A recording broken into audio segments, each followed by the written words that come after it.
Reka nongere mbahe ikaze mu makuru tuba twabateguriye bakunzi baragarazi Afrika. Nizere ko nanone mukomeje kugubwa neza kandi Imana ikomeje kubana namwe. Nibisanzwe rero tubagezaho amakuru abagiye atandukanye abavugwa hirya no hino mu Rwanda ndetse no hanze y'igihugu cy'u Rwanda. Nizere ko amaze kuba mwakora subscribe kuri YouTube channel kugira ngo amakuru mashya, amakuru yose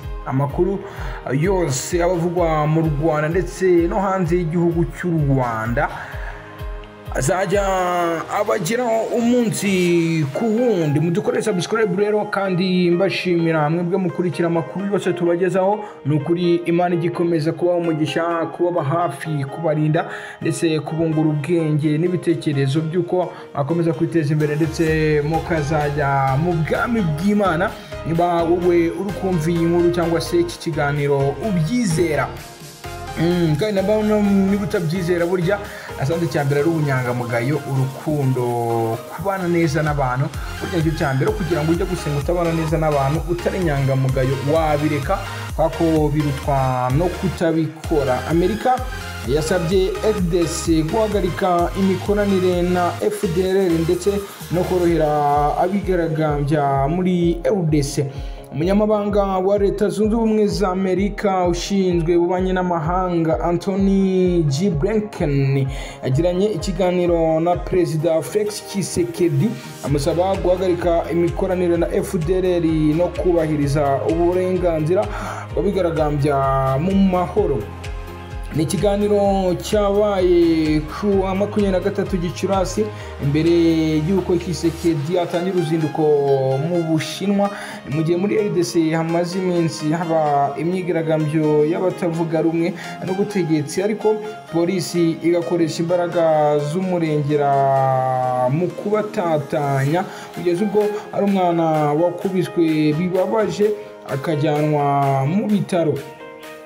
Ni ikiganiro cyagarutse ku ngingo nyinshi zirimo na M23 aho RDC ishinja u Rwanda gushyigikira uwo mutwe, ariko rwo rukabyamaganira kure ruvuga ko ari bibazo by'abanyekongo ko ari nabo bazabikemura.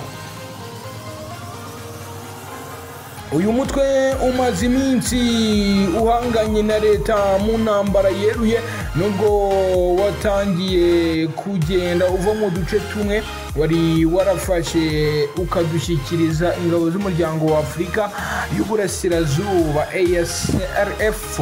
Ku rundi ruhande mu burasirazuba bwa RDC hari imitwe yitwaje intwaro isaga 130 yakomeje kwica abantu ndetse bumwe mu bwicanyi bugakorwa mu buryo bwa kinyamaswa. Mu butumwa Blinken yanditse kuri Twitter yagize ati nahamagaye Perezida Tshisekedi wa RDC mugaragariza impungenge zikomeye kubishwe, abakomeretse, abakuwe mu byabo cyangwa bagizweho ingaruka z'ubugizi bwa nabi mu burasirazuba bwa Repubulika ya Demokarasi ya Kongo. Nibukije ko impande zose zigomba kubahiriza ibiteganywa na gahunda za Rwanda na Nairobi, kandi umuvugizi wa Minisiteri y'Ububanyi n'Amahanga Matthew Miller yagaragaje ko Blinken yanasabye u Rwanda guhagarika ubufasha bwose buhabwa M23.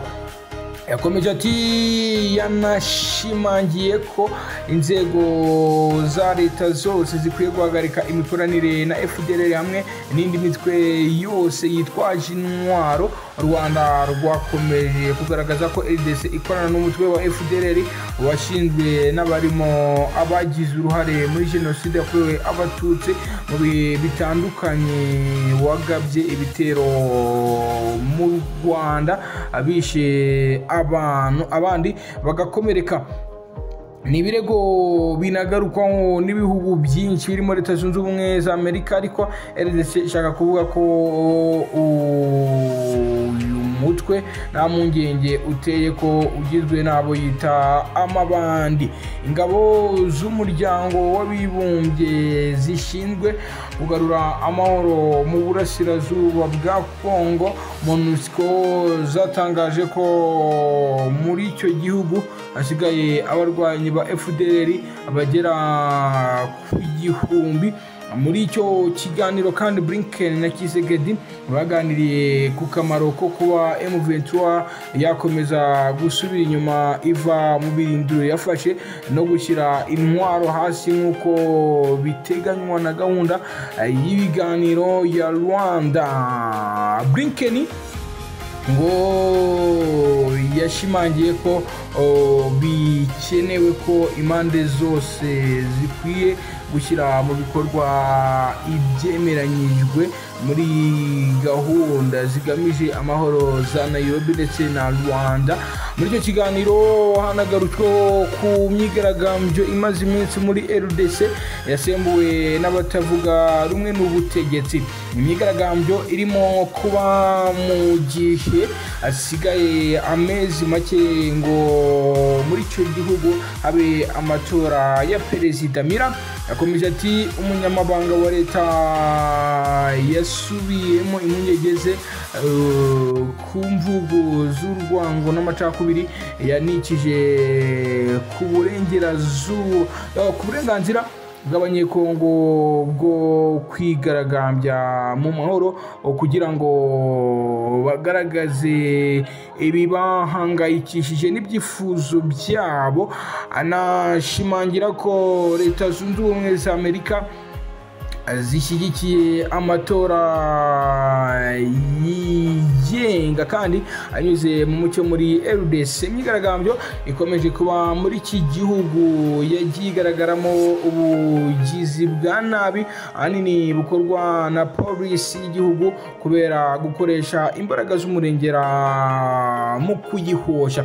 Perezida Tshisekedi ubwo yaganiraga na Blinken muri Kanama 2022 nabwo tuzabagezaho cyangwa se najye mubona ibyagiye biva muri byo biganiro. Nuko nguko byari byifashe mu kiganiro cya Tshisekedi ndetse na Blinken. Mbabwira ko byibuze abanyamerika cyangwa se n'ibindi bihugu bigiye bitandukanye abamenye cyangwa se batangiye kubona akarengane cyangwa se ubugizi bwa nabi bukorerwa abanyekongo abatuye mu burasirazuba by'umwihariko abavuga ikinyarwanda bo mu bwoko bw'abatutsi. Nuko nguko rero bimeze. Mbabwira ko dukomeje kubagezaho amakuru muri rusange abagiye atandukanye avugwa hirya no hino. Akaba mpamvu tubasaba gukora subscribe kandi tubabwira ko nta gihindutse turaza kubategurira byinshi biba bivugwa hirya no hino, ariko mweme kudukurikira cyane ko buri makuru agezweho tuba turi ready tugomba guhita tuyabagezaho. Turashimiye mukomeze kugira byiza.